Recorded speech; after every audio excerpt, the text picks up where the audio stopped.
Welcome to the legislative review for February 10th, 2026, where we're going over the Utah legislative session. To me, there's some interesting bills to go through that focus on a number of different areas. So first, we're going to look at HB 399. This is one that one of the listeners asked about. And this one proposes to prohibit student character tracking and grading systems. And so if you look at the summary of the bill goes through and it repeals certain requirements related to character education, they call it. And it proposes to prohibit administrative and instructional personnel from implementing character education, measuring, quantifying, tracking, or grading a student's character education, or collecting and distributing character education data about a student. And if we go down, I guess, just to clarify here, this is HB 399, sponsored by Representative Trevor Lee. If we go down, you can see they're proposing some changes. They used to say, the code used to say, again, well, I should say it currently does say, that they should provide students with character development. This bill proposes to change that from character to academic development, to go through that. And then it goes through and talks about some of the things that they cannot focus on. And they're taking out that they can focus on character traits. Some of these things, and we get down to say, well, what is this really talking about? And we get down to this character education definition. So this is where they define what character education is. And they say it is character education means current or historical society, social, emotional learning frameworks. So I don't know if that fully tells us what it is, but it's pretty broad. They're frameworks, models, practices, programs, systems, or tools developed by any public or private source, including those from, and then we specifically label some. So if you really want to understand what these are, you could go look at these different ones. You could look at Collaborative for Academic, Social, and Emotional Learning, the Harvard University EASL Lab, and civil society organizations. I guess they're doing these. They say that these character education systems include an array of interpersonal and intrapersonal competencies or skills organized into cognitive, emotional, metacognitive, psychosocial, social, or spiritual domains to shape attitudes, beliefs, language, or mindsets, or to develop character, dispositions, identity, or values. So super broad. To me, it's could be argued to be almost everything that goes on in school with how broad it is. They say it's referred to by an array of terms, including 21st century skills. So again, these are some of the ways you can start to look it up and see what they're talking about. Competencies, civic or family engagement, durable skills, lifelong learning skills, interventions, non-academic skills, services, social skills, soft skills, subjective skills, personalized learning or well-being. It establishes practices or rituals related to existential meaning or purpose, or uses speech ranking indexes or tools to establish or measure the social or emotional value or effective communication. So it's interesting to look at. This is a very long definition. Definitions usually aren't so long.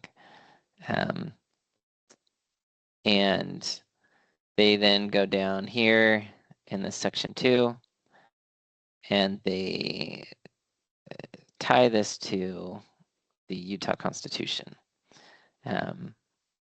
So the Utah Constitution says that the public education system shall be free from sectarian control. Sectarian control means control of a specific political party.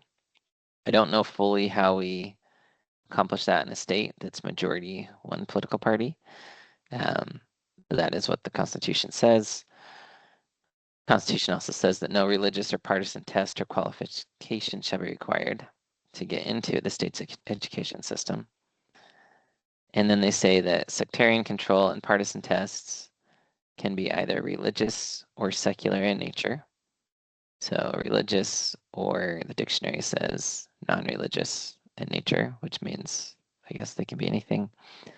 The Free Exercise Clause protects against state education institutions establishing, imposing, I'm assuming there's a typo here. Establishing, imposing doesn't quite make sense, but that it prohibits, they're saying that the Free Exercise Clause, so this is a legislative finding of the Free Exercise Clause. This isn't necessarily the court system agreeing. That they're saying it prohibits against state education institutions imposing sectarian or partisan tests, qualifications, or systems of thought and belief on students. And then they're saying that the privilege and purview to determine or provide for the character education of a child solely resides with the parent and cannot be assumed by or ceded to the state.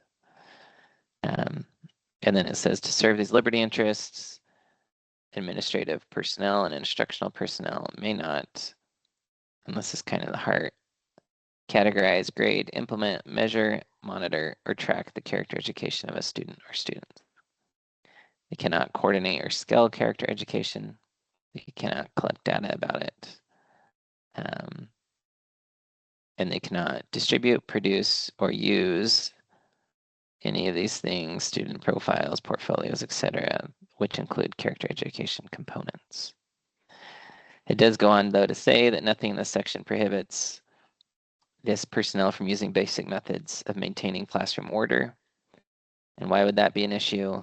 Because if you can't tell someone that it's wrong to steal, for example, if that's considered character, then we have an issue with maintaining classroom order. So they're saying, well, you can still make classroom rules and maintain classroom order. And then they can also communicate, it says, an objective observation of student behavior. So if a student is threatening others, you can describe it objectively, apparently, and not get in trouble under this.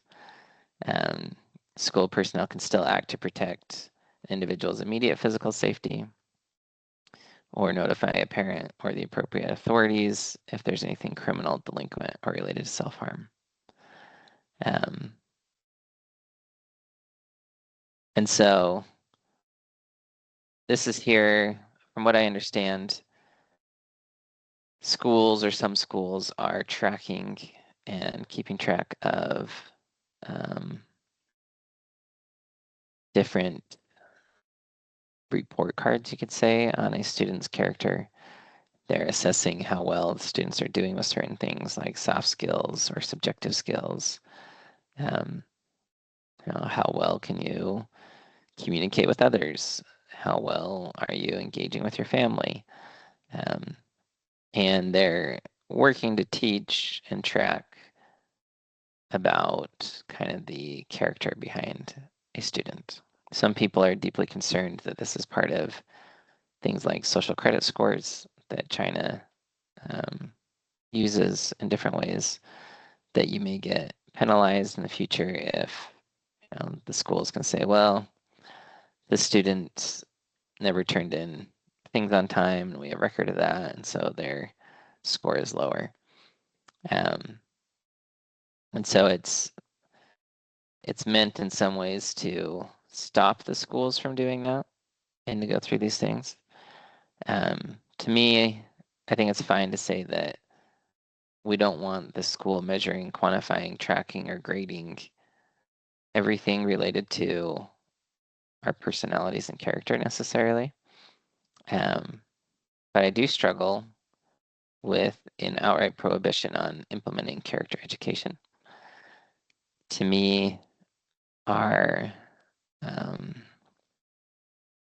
education systems, just as a society, if a teacher can never tell a child that something's wrong or that, hey, you should do this because it will help develop better character, we lose a crazy number of good role models. And it's one of the ways that society works. If we want a society that's free of the government mandating and telling us everything we have to do, which is a tyrannical type society where the law says everything, then we as a society have to have the ability to implement morals and a moral code among ourselves. And from how broad these definitions are of character education, I see that as being stripped away from the educators unless they can describe something in an objective way, which means you'll get in trouble if we don't feel it was objective enough. And we're getting very, very, very rigid in what can or can't be said. And again, one reason for this is because parents are saying, well, I don't want teachers talking to my kids about homosexual things or heterosexual things or what they should or shouldn't feel about, certain groups of people or whatever. And I understand that as parents, we don't necessarily love everything that's taught in a public school.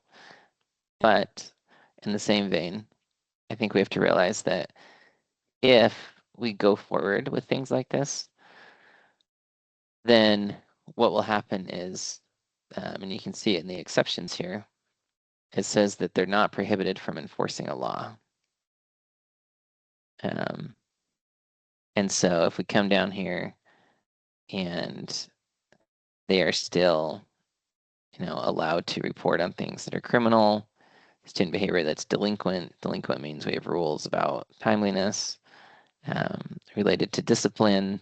That's a rule that's being broken. Then essentially what we're doing is we're saying to the teachers, only do what the law tells you is important. And we're looking to the law for all of our morality. And when we look to the law for all of our morality and all of our safety, and oh, can I say this? Can I not? Can I tell a child to? Maybe you should toughen up a little bit. Maybe you should let that roll off your back. These are some things that if we're removing this societal check and balance that existed for so long, where as a society we imposed morals. If you think about it like from the perspective of standing in line, in America, we don't really have laws that say you have to stand in line, you can't butt in line and do different things. But as a society, we've decided it's such a strong moral principle that we self-regulate that. And we do it through the ability to say, hey, don't jump in line. Hey, don't do that. There's social pressure applied to it.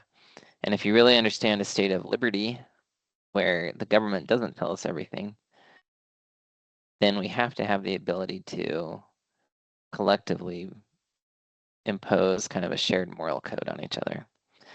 And solutions like this, when we have morality start to creep in that we don't appreciate, it produces scenarios, I think, that we say, well, let's just strip away the ability of society to impose morals on each other. Well, what that's doing is it's now transferring all that power to the government alone. I'm no longer free to speak up and share what I think is important, to talk to others about that, to put pressure on them, to teach them. I can't even implement any of these things. And to me, rather than going that route to say we're just going to remove the ability of people to do that and we'll put it solely with the government, I think that we need to be having open and honest discussions about what moral codes we are living by in society. Which ones do we want to have in society? Which ones do we want to be a part of our lives? Otherwise, we just start looking to the law for all of our morality. And if we look to the law for our morality, we'll become a very morally bankrupt nation very quickly. Because most laws are passed on, I'd say, on grounds other than morality alone. There's a lot of pressures, there's a lot of inputs, there's a lot in the process that goes through, a lot of self-interest, a lot of money, a lot of power, all kinds of things are involved in the process. And our moral code was something that could be a check and balance on these laws. So again, I'm not necessarily opposed to schools having report cards on a student's character necessarily. But I do get deeply concerned about bans on schools talking about character education, helping students develop some skills. I don't know that it's bad to say that, when I wrestled and the coach made us work super hard, he'd tell us all the time, this will make you a stronger, better person. And maybe it was true, maybe it wasn't, I don't know. Meaning for everyone, maybe it didn't do that for everybody. But that was his belief. And I personally felt it was helpful to have people that help to reinforce appropriate notions. And again, parents can say, well, not all teachers are doing that. Yes, I get that not all teachers do what each parent wants. But collectively, are we at a place where the majority of teachers aren't good examples and doing good with character education and development? I don't think so. I think the majority are still very much trying to do the right thing. And if we strip this away from them, we make it way harder to be a teacher. I don't know how to communicate something purely objectively. I'm an attorney and I deal with words all the time. And it takes a lot of brain processing to make sure that nothing subjective comes in to a conversation. And if I can only talk to parents about their children's activities from an objective measure, then it's a very, very loaded discussion. You're there just trying to think through everything. You're on your defenses essentially, because if you do something wrong, you can get in trouble or the school can get in trouble. And I don't feel that that type of recommendation or measure is a well-balanced one. I think it will create a lot of stress for teachers. I think it'll create further burnout for teachers. They'll lose a lot more of the purpose behind teaching that a lot of them carry, because ultimately teachers do believe there's something to impart to children. And if all it is, well, I'm here to teach you math, and I don't have anything else I get to impart to you, I think that the wind goes out of the sail for a lot of teachers as well. So I don't know if any of you have thoughts or questions on that, but that's at least part of my thoughts on a bill like this, that we need to be careful about what we ask for, perhaps.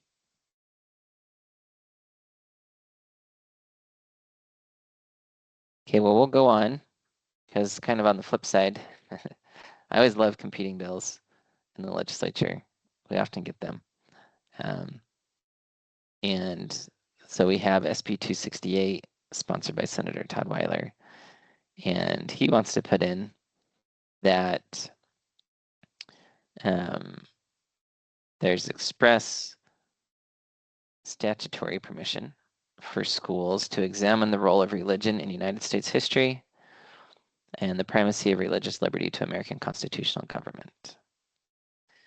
So he wants to kind of look at it from an historical perspective, to say that these board standards can go through the role of religion on the following topics: foundational documents and speeches, exploration and colonization of the Americas, early settlement of the North American colonies by religious refugees, education and literacy, concepts of the consent of the governed, the American Revolution, the Great Awakening, concepts of moral equality and natural rights, the United States Constitution, the Declaration of Independence, the abolition of slavery, social welfare and reform movements, including temperance, women's suffrage, freedmen's aid, child labor, immigrant aid, anti-lynching movements, United States opposition to totalitarianism, fascism, and communism, United States support for the Universal Declaration of Rights.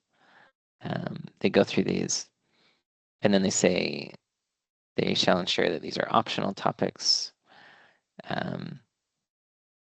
that they're not mandated, but that teachers can, if they want to, include these discussions.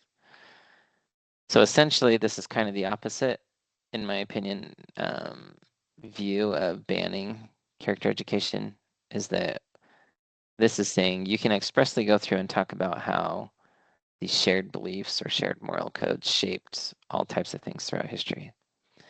And the interesting thing to me about that is it doesn't say that you can talk about current moral codes and how those are being shaped. You know, we're very express on our topics. So if we wanted to talk about how religion impacted the 17th Amendment, maybe, we wouldn't be able to talk about that because it's not on this list. So it's interesting that we're specific to say that we feel religion's relevant to these, but maybe not others. But again, I say, well, if we're being honest that religion and thought influenced these things in the past, why can't we explore what that's doing today? And I get that parents get very frustrated about those conversations in school. But I still think that we're at a place where we have to understand that our society is influenced by many factors, and there's a lot that goes into it. And simply mandating that something not be discussed, it removes the ability for something else to be discussed. And so this is in some ways opening it up some, but it very clearly shuts down the ability to talk about these, the role of religion, if it's not here in this list. But again, both those are out there. It's possible to both pass, which would be interesting to see what happens to schools trying to comply with that. Could be difficult. This is another one, SB 253, sponsored by Senator Michael McKell. I've been quite fascinated. For a few years now, we've had big debates over what goes into our school libraries. And we get very strong feelings and emotions associated with these, where people will accuse Utah schools of censorship because they'll remove books that have a lot of sexual content in them. And the LGBTQ crowd says, well, you're just removing books about the LGBTQ. Others say, no, it's on the basis that this is pornographic and they shouldn't be there. And there's a lot of dispute back and forth. And there's been a lot of energy, a lot of time, a lot of attention, a lot of money put into the debate about what should go into school libraries and what shouldn't. And there's a couple of factors that I feel often get ignored in this discussion. But Senator McKell here, I guess before we go into those factors, he's proposing kind of a new system for how to determine what's in our collection of library instructional material, new practices related to library development, and how to reconsider certain things. So if a parent says, hey, I want you to reconsider this, what can we do about it? And so this allows both something that's in the school library to be challenged, as well as something that's not in there to be challenged, to go through that. And so, but the factors I think that are interesting to me that we miss in a lot of this back and forth, there's a few. One is that I'm always curious. I never hear anyone say how many students actually use the school libraries anymore. I know when I was in high school, I didn't know anyone that used it. I'm not saying that somebody didn't, but I never used the school library. Other students didn't, unless maybe we had a research project, maybe, that we were required to use it for. But every time I'd walk by the library, it was mostly empty. And that was what I saw of the school library. I never understood fully why they had it. And again, maybe there's a lot of kids that use it. Maybe I just didn't see it. That's a possibility. But I have been curious, how many students are we actually talking about in this fierce debate we're having? The second thing that I'm always fascinated about with this is that a lot of the discussion around what should go in a school library, what shouldn't, is related to pornography. And there's certainly some books that have been in school libraries that are pretty extreme with some of the things they go through and describe. And I wouldn't personally say that those are appropriate to be in a school scenario. But on the flip side, we go and we put all this energy into fighting school library stuff, while almost every parent in the state has handed their child a cell phone that can access almost any pornography that the child chooses to look at. And that's something that I've been quite interested by, that we go and we put so much time and energy into the school library, which is, I'm guessing it's a very small percentage of students we're talking about, while the large majority have access to handheld devices and other things with some very serious things on them. And I've always been interested about this in politics, that there are times where we fight about something so much and I go, but that's not the heart of the issue. If we're really concerned about pornography in children, should we be addressing cell phones? Should we be addressing some other things? And again, I'm not saying that we shouldn't address schools and school libraries. That's not what I'm saying. I just don't understand why we put so much time and attention into it. And it feels like we often get distracted from the main root core issues. And we argue about things that aren't the actual cause of the problem and that aren't the actual solution to the problem either. But we often will put all kinds of efforts there and argue back and forth about it and go back and forth about it. And I see this in politics. If you look at voting records at the federal level, there's a lot of bills that get voted on by Congress, and quite a few of them get support from both Republicans and Democrats. And we have an image in our mind that Republicans and Democrats in Congress are fighting all the time, because that's what the news portrays. That's maybe what we see because we have some deep-seated topics that we care a lot about. But while we're focused on all these topics that are kind of eternal topics, like they're always there, Congress never resolves them. No matter whether there's an all Democrat-controlled Congress and president or an all Republican-controlled Congress and president, we've never, for example, tackled immigration. The laws on immigration are so bad, just across the board. They make no sense. There's no real great system.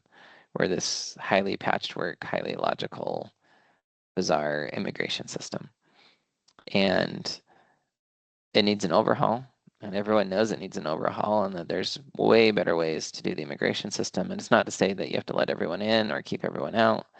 It's just to say the rules on it are bizarre. But over all the years, no matter who controls the House and who controls the presidency, nobody will actually try to put in some decent laws. And so we just have this perpetual fight on immigration fronts, and we go back and forth. We're at a place where America knows for its economy to work, it needs immigrants to come in and help. They do a lot of the work that kind of runs the basis of a lot of America's economy. And so we have things that let them in, and then we have things that push them out. We let some people across the border, and then we get angry when they're here. And there's all kinds of these games that get played. And we often blame one president or one person. But in reality, it's a far larger system that no one's willing to work on. And I say that because I often wonder how often we get lost fighting about kind of the tip of the iceberg, so to speak, but we just ignore all the other factors underneath. And the school library fight is one that reminds me of that quite often. But any thoughts, questions, comments that any of you have?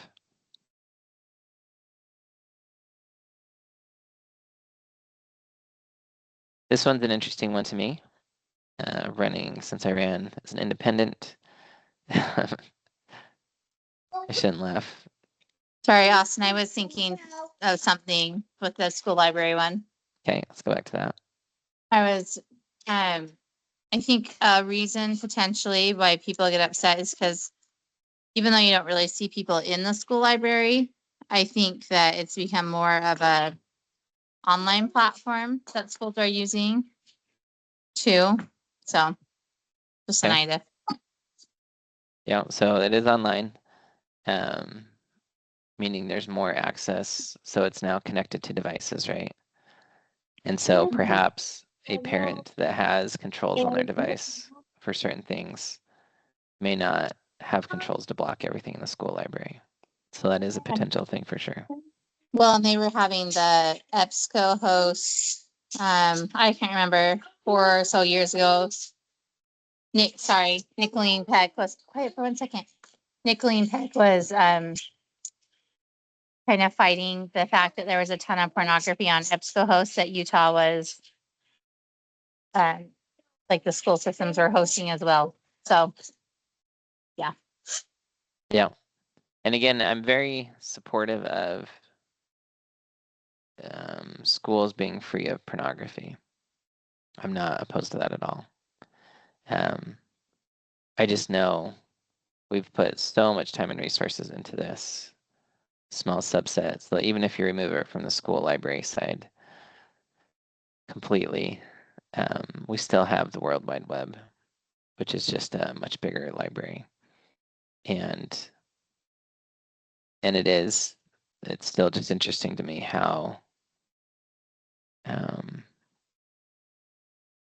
there's that, just that fact that almost every child I know, every teenager I know, I should say, almost all of them have a cell phone. And even watching things like Google, it's been interesting. Google has become less friendly to parental controls. They used to have a pretty strong parental control software suite. You could get your kids an email account, you could control quite a bit of it. But now when the child turns 13, Google will send them an email saying, hey, guess what? You can opt out of your parents' control. You can have your own account now and just click this button here and your parents can't monitor or track you anymore. And the ability to lock down computers to do different things has degraded. Even apps that parents purchase, you can go online and there's very known ways to circumvent most of these. Most apps just block one browser, but if the kids log in through a different browser, it can't control everything anymore. And so parents try and lock down computers to only allow one browser, different things like that. But I've been quite fascinated that, to me, legislation, for example, if we're interested in protecting children, could say something as simple as every account provider has to have a way to have full parental control of an account until the child's 18. And then we have a lot more ability for parents to lock things down, do things, regardless of what browser they're using, what other things they're using. And that's not, and again, I'm not saying necessarily that's the right or wrong thing to do. I'm just saying that's addressing the heart of the issue much more than putting so much time and energy into these other things. But I do appreciate you bringing up the points on the school libraries being online, because that does impact things if the students can tell their parents, I'm just at the school library, reading books, here, mom.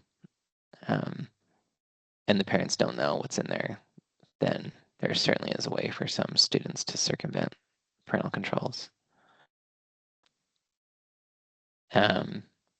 Going to the vacancy replacement amendments, this bill is saying that if a representative leaves office during their term and they're getting replaced, they have to be replaced by the party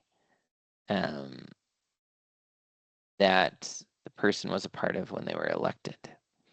And what's happened here in Utah is, the reason this came up, Senator Thatcher from the Magnolis Valley area, if I remember right.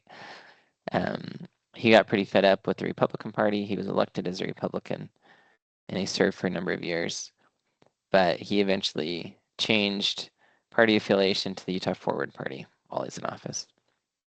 And then he resigned from office. And so his replacement is currently there, but under the laws as they existed when he resigned, the political party of the person at the time they resigned was able to pick their replacement.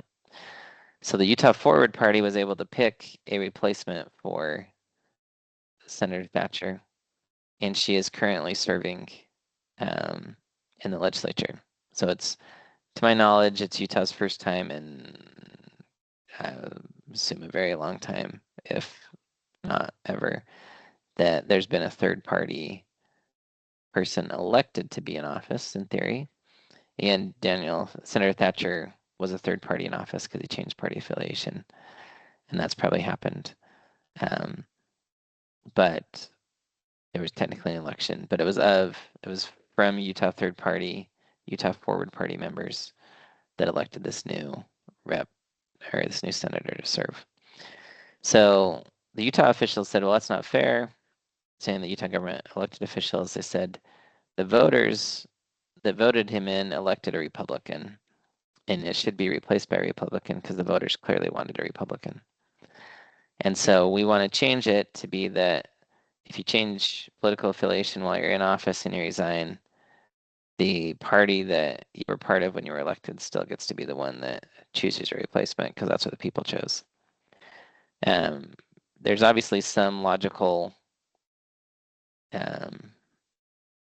flow to that where they're saying, yep, people voted for a Republican, they should get a Republican. But I do think that it's not entirely true either, because I do think that while Utah does vote heavily Republican, I think that Utah also votes for people to some extent as well. And for example, if Governor Cox said, hey, I'm joining the Forward Party, he's a pretty popular governor. And would that totally derail him from being able to run again as a Utah Forward Party member? I don't know. And I don't think any of us fully know what Utahns would do. Would they elect someone from the Forward Party like Cox if he changed parties? Or would they just say, Cox is sold out, we're just going Republican, we only do Republican? I don't fully know. But these reps that serve a while, like Senator Thatcher, he did serve quite some time. People elected him. And one reason they did elect him is because he wasn't a full-blood Republican, you could say. And I think people, at least some people, liked him. And so it's interesting to me when we see the legislature talking for all Utahns. They say, well, what's so bad about having a Utah Forward Party member in there? Because if Senator Thatcher had stayed, he would have been a Utah Forward member party. His replacement's a Utah Forward member party, but she only replaces him until his next election. His term was up. And then the voters can decide if they want to keep the third party incumbent. They would have been deciding that either way with Senator Thatcher. If he had stayed in, they'd be deciding that. Or if they said, no, we absolutely want a Republican, we'll vote Republican again, then they would do that. And the Utah Forward Party would not be in there. And I look at things like this and I just think, hey, legislature, you don't need to be the ones that make that decision for us as people. We'll vote. If we really want a Republican, we'll vote for a Republican. You got nothing to worry about. And that Utah Forward member party person won't be there anymore if we don't want that. But if we actually like the person and we want to revote them in, then, let us get a run to see how they do and let us have a voting record and things. And the fact that the legislature feels the need to change this suggests to me that they are concerned that some people might vote for the third party. And Utah does not like a threat from any other potential party coming into play. And they're working quickly to try and shut it down. So it's an interesting one to be aware of, that HB 391, sponsored by Lisa Shepard, is to change it so that it says it's filled by appointment of an individual selected by the political party of which the prior officer holder was a member of at the time the prior officer holder was last elected. And again, I say, let us make that decision in an election. If someone switched, someone switched. And either way, whether they resign or stay in, that you still have that third party there for the moment, from my perspective. This one comes on the hills of the University of Utah, blazing new trails. This is higher education and private equity amendments. This one's specifically addressed to what the University of Utah did. The University of Utah went out. It's a government-run school, and it struck a private equity deal, meaning a group of capitalists came in and said, hey, we'll give you a bunch of money, University of Utah. We know your sports program's struggling. We'll provide a lot to help you pay athletes. Because recently in America, we've changed that where we now pay college athletes for their name, image, and likeness. We're not, we say we're not paying them to play. But obviously your name, image, and likeness is worth a lot more if you're at the bigger schools, if you play in the bigger games, if you're the quarterback, that type of thing. And there's very much a play component tied to it. You're not anywhere near as valuable if you don't play as well. But the schools that don't have as much money to pour into this to attract athletes are starting to really struggle and suffer. And the only way to keep up in the sports world now is to pour incredible amounts of money into athletes and pay a lot. And there's so much money in college sports that the amounts of money flowing through these universities are crazy astronomical.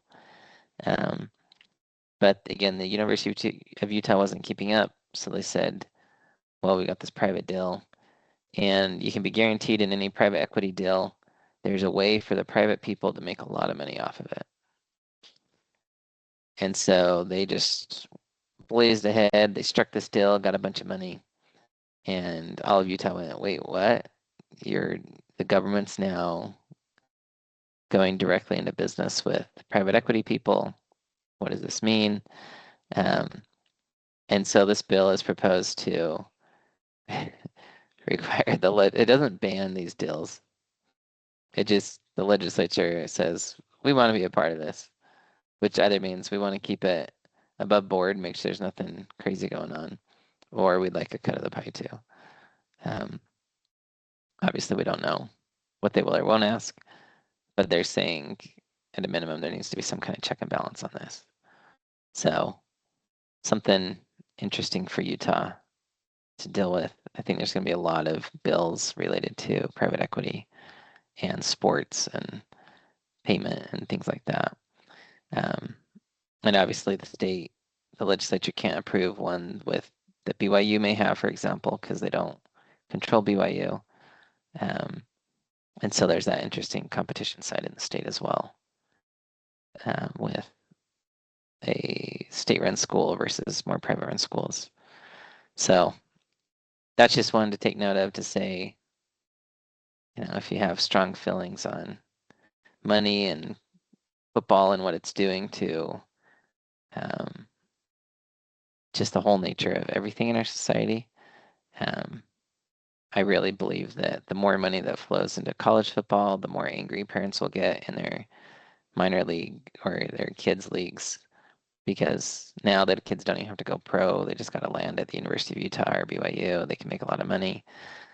I think that there's going to be intense pressures on youth coaches, intense pressures on kids to perform even more because there's so much more money now available to them.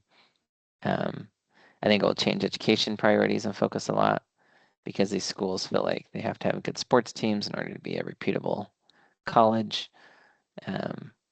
Taxpayer dollars, we're already, proposing to pay billions of dollars for sports stadiums in the state, where we're willing to get Major League Baseball, we're willing to get hockey, we're willing to do all these things because we say it's so good for the economy.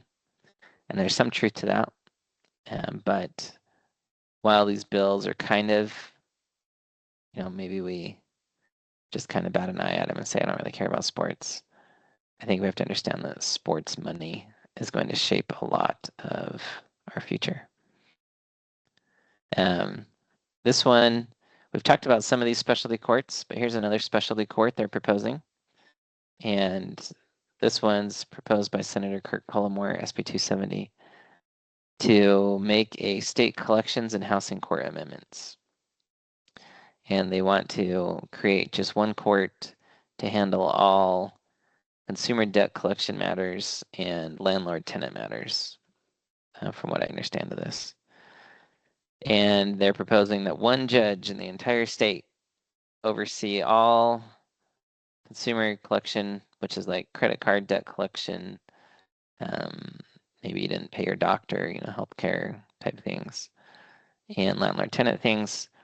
The statistics put out by Senator Cullimore, as quoted by KSL, say that 70% of the case filings in the state are for these types of cases.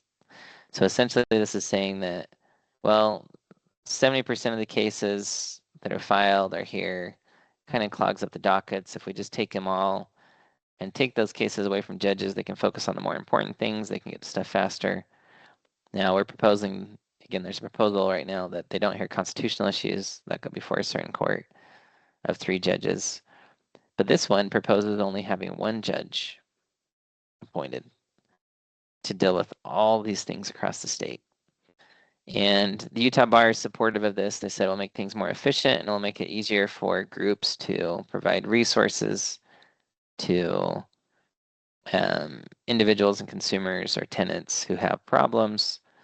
The landlords love this. It'll make it so that they can get evictions through much faster. And Utah's already a very fast eviction process, by the way. It doesn't typically take a lot of time compared to many other states. And so we have this where we're looking to streamline and make law and government more efficient, get things through so much faster. And I look at it and say, our method to do that is to consolidate all, like 70% of the cases under 1 judge. And these are the cases that impact a crazy number of Utahns.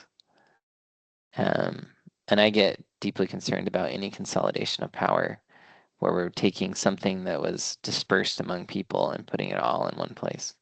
And we've already taken steps towards this because in Salt Lake County, there's so many of these filings that they created a certain docket where they just assign these cases to 2 or 3 judges, I think. And the judges switch off each week on who runs through all these cases, but they go through them crazy fast. Rubber stamp most of them.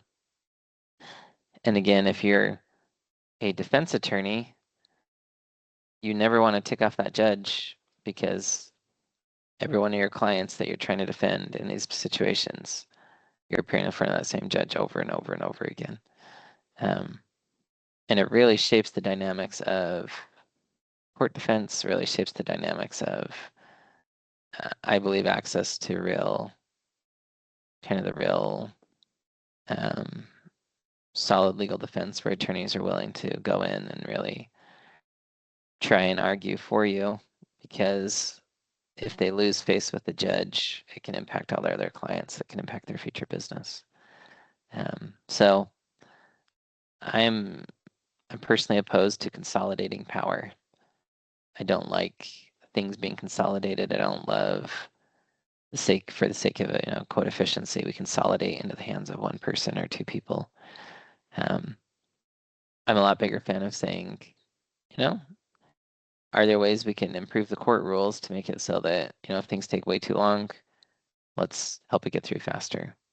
And there's a lot of ways to improve the court rules. Arbitration, for example, has found many ways to improve court rules. They get things through arbitration a lot faster than court. And we don't have these like strong public outcries that arbitration is so unfair or anything. But it can be a very non-centralized system. There's hundreds of thousands of arbitrators. You can refuse one, you can opt into one, you can agree on one as parties, different things, and you're not stuck in front of the same one over and over again. So I'm a fan of looking more like that, where we can keep power decentralized, but I get concerned when we start putting everything under one umbrella. This one is kind of in conflict. I'm showing you a few conflicts. So this is HB 294, and it's employer verification amendments. It's pretty simple, saying that. Hey, Austin. Yep. I was also gonna say, I think that if you take it down to just one judge as well, it can get really sticky. Where I guess I'm reading through like historical stuff, they already know what the judges are gonna say, Yep. and so it's already, they know how the judge has ruled before they know how the judge will rule, and there's never like any other thoughts into it or input that can go into the system as well. Yep. Yeah, that's a good point. And it's something that's interesting that they tout as being a good thing. So they say, well, you know, if you're going to take the case or not, your attorney can give you good advice because they know how the judge will rule. And so you can decide to save your money or not. But to your point, there are some judges that get steeped in a certain way, and you know how it's going to be. And if the judge doesn't want to follow certain rules, you know he's not going to follow certain rules. What do you do? Because you have one option. So yeah, good point. And good also to think about looking at history on that. But yeah, but this HB 294 right now in Utah, if you employ 150 or more employees, you have to use E-Verify. This is proposing to make it so that if you hire 50 or more employees, you have to use E-Verify. The interesting thing about this act right now is it's slated to be repealed in 2027 because we have something called the guest worker program, where Utah was willing, they passed a law a while ago. You can see some of these dates, 2011, 15, 25, 12, 24, 2019, related to this guest worker program that allowed for ID cards to be issued to people without proper documentation.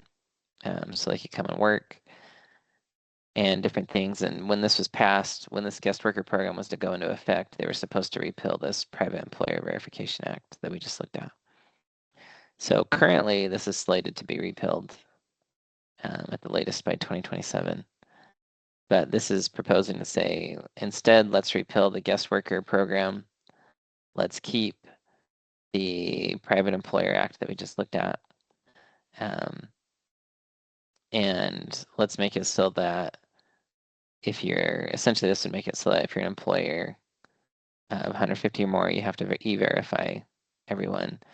If HB 294 goes through, it would be one for 50 or more employer. If you have 50 or more employees, you have to use E-Verify. And so, you know, it's an interesting thing to me where if you're a landscaping company, for example, and you hire a lot of immigrant help and you don't want to use E-Verify, then one way around this is, well, if your business gets up to 150 employees, you just split into two businesses, right? And you just start contracting with each other. And then if it goes down to 50, well, you split into 3, 4, or 5 businesses. And so it's always interesting to me that we put things like this in place and requirements because there's quite a few ways around them. And landscapers, I've talked to some landscaping companies, and they say, yeah, the only way we can provide landscaping services is with quite a few immigrant support. They said there's just not anywhere near enough people to work otherwise. But these are some of the things I think as part of nationally kind of the crackdown and tightening of immigration, this is following in that and is currently proposed. So if you're, for or against those types of things, you can reach out and let them know. These two we'll just talk about super quickly. This is HB 283 raw milk amendments. and it's proposing to require that this one wants a person to apply to the department for a permit to operate a raw milk plant.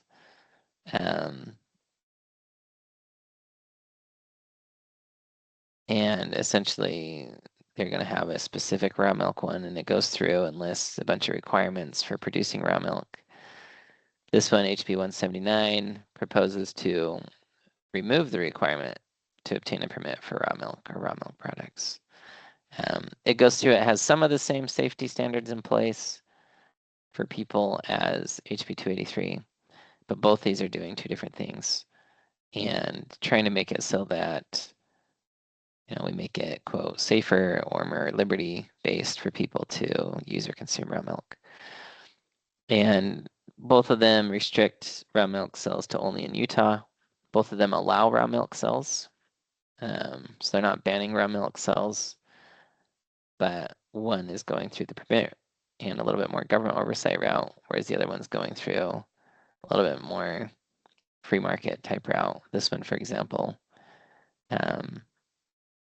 I think requires that they have a way to do recalls. So they have to kind of track everyone that's bought raw milk, do some of that in case there's a problem with raw milk. But we have an ongoing debate in society of whether we as consumers should be able to choose to consume something that might be unsafe for us. Because raw milk can have some bacteria in it that can make you quite ill. And so the health departments in the past has said we have to pasteurize it. Some people say that pasteurization hurts milk and makes it so people get milk allergies and different things. So there's an ongoing debate, and you can see in these two bills, two different ways to approach this. So it'll be interesting to see what happens with those. Do you think that with more discussion on raw milk, like more and more bills coming out, that potential to become less and less legislated? Because I feel like there's been more and more talk, but there was the, potential threat that had happened. And I don't know if this is, these bills are a result of that potential problem that ended up not seeming to be a problem, but shut the business down for so long. Yeah. Yeah. Yeah, and to give some insight, there was a raw milk producer, fairly large one in the state, sold raw milk, and they got shut down by the Utah state government for about 3 months or so because the state was alleging that some of their milk had some bacteria in it that was making people sick. The state couldn't find it in there in testing, but they kept them shut down, and there was a lot of back and forth that almost put the place out of business completely. They disposed of incredible amounts of milk during the time they were shut down. But there's a lot of people in Utah that do use and consume raw milk. And so to your question of whether it helps or hurts, it's a little hard to say. It goes both ways, and I think that's what the bills are showing, is that one person, when they hear about these things, they go, oh, we have to protect everybody. Another person says, well, let people drink raw milk if they want to. Just put a label on there that says, beware, this isn't pasteurized. And so both responses happen as people find out, wait, we've been drinking raw milk and it's not 100% safe for people. Then some want to regulate, some don't. And this is where I think voices from people become pretty important, because I think a lot of legislative reps up there don't know enough about raw milk to know what they should feel about it. And these are areas where your input as a constituent to the reps, I think, will go very far to explain your thoughts on raw milk, why you think the government should or shouldn't regulate it. Because I think for most, I don't personally believe most have a strong opinion. And they're going to listen to two sponsors argue about different things and have to make a decision. And I think that this is a place where our voice as a people can have a pretty significant influence. So I would recommend reaching out if you have a preference either way, or know people that do, to let them know that there are two competing bills up there on that. And then just in closing here, we have the artificial intelligence transparency amendments, where we are proposing that anyone using AI, not anyone, sorry, it says developers of certain artificial intelligence models. It does go through and define these as being ones that have 500 million or more in revenue a year, so they're large ones. But they have to go through and publish public safety and child protection plans, and go through and list a bunch of things and give whistleblower protections, different things like that in place, so that we can have a little more understanding of what's happening, as well as to know that they've thought through some of these plans. In the bill, it talks about specifically following industry standards and creating these plans, which I thought was a little funny because we don't really have any strong industry standards yet. Industry standards usually come about after years and years. And I'm sure there's some people have proposed, but there's so much still being fleshed out that it's a little loose when it refers back to those. But I guess it allows it to become stronger over time as more industry standards come into place. But it's hard to know as a developer, is this a standard yet or not? But this is wanting to create transparency in AI. And again, this would apply in the state of Utah, which is a very difficult thing, because then they now have to structure a program, do different things just for the state of Utah. So it'll be interesting to see if that flies or not. But we appreciate you joining us today, going through some of these, talk about these. If you have any you want to talk about next week, please reach out and let us know. We only have 2 more weeks of these, as the session will be coming to a close, and we're going to see a lot more activity, I think. If you look at the list of bills, currently we're up to almost 299 Senate bills and over 500 House bills. So there's still a lot happening, a lot going on. And we just encourage you to reach out, tell your reps whether you support or oppose things, tell them why, ask them for things. I've reached out to some reps this year, and the ones I've reached out to so far, I've yet to hear back from.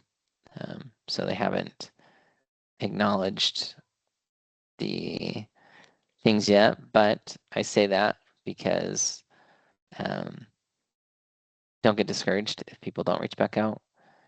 There's usually someone that notes that it comes in, they start to see things, they start to see trends, and many reps will reach back out. So just because some don't doesn't mean the others ones will not. But again, thanks for being here, and we look forward to joining with you next week. Thank you. Thanks, Aust. See ya.